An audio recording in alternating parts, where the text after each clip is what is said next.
Mon exploitation avicole, éleveuse de volailles, est sur une surface de 5 hectares. J'élève 5 espèces différentes. Ma partie commercialisation, elle est faite sur 2 axes, en AMAP bien sûr, mais également ici sur la ferme en vente directe.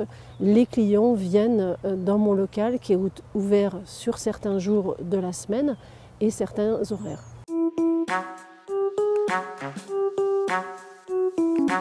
La grippe aviaire, c'est un virus qui est apporté par les oiseaux migrateurs. Si les volailles l'attrapent, il y a une forte mortalité dans les cheptels d'élevage. Donc la grippe aviaire est un réel sujet difficile pour chaque aviculteur et chaque année. Le risque de la grippe aviaire, c'est une densité des animaux sur les exploitations et le fait aussi d'avoir une multitude d'exploitations sur le même territoire.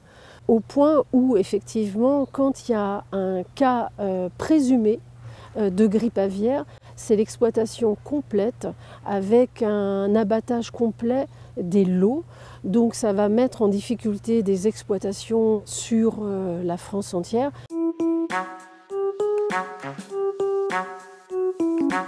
Le gouvernement nous demande depuis septembre-octobre 2021 d'enfermer nos volailles dans leur poulailler. Interdiction de les faire sortir, prendre l'air comme ils ont l'habitude normalement. Une fois que la volaille est enfermée dans son lieu de vie, évidemment ça a un impact sur le stress des animaux et ils peuvent se piquer les uns par rapport aux autres pour trouver une activité dans leur journée.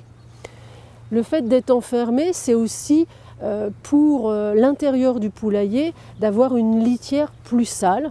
Comme on n'a pas le droit de les sortir, quand on veut pailler et de remettre de la paille propre, c'est un stress puisqu'ils vont essayer de se déplacer et comme ils sont confinés, il y a un mouvement qui se crée et donc là c'est la panique. En choisissant ce métier, j'ai choisi d'apporter à mes volailles un élevage à l'extérieur. En agriculture bio, ça fait partie d'un paramètre du cahier des charges. Les claustrer dans leur poulailler va à l'encontre de ce mode d'élevage. J'ai demandé donc en 2021 une dérogation en octobre. J'ai eu de la chance d'avoir cette dérogation alors qu'elle est très peu accordée en Île-de-France, voire en France entière.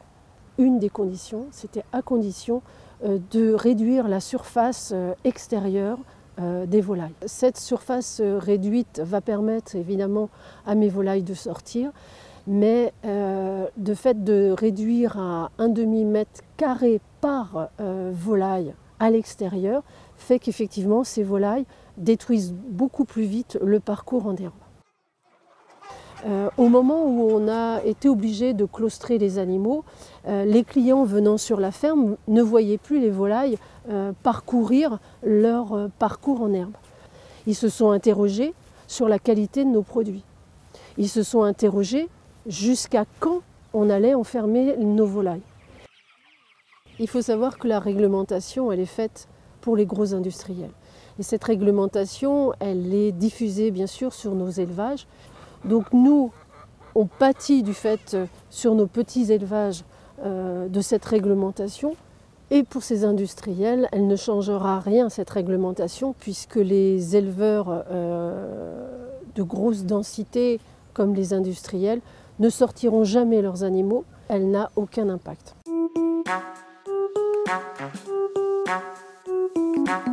À court terme, une solution pour ne pas pénaliser nos élevages bio et paysans serait de différencier l'application de la réglementation en fonction des conditions d'élevage et de territoire.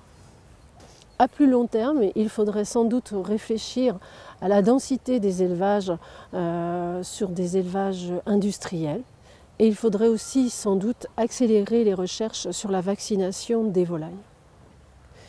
Restons mobilisés sur l'ensemble des échéances à venir et plus nous resterons mobilisés, plus nous deviendrons des consommateurs avertis.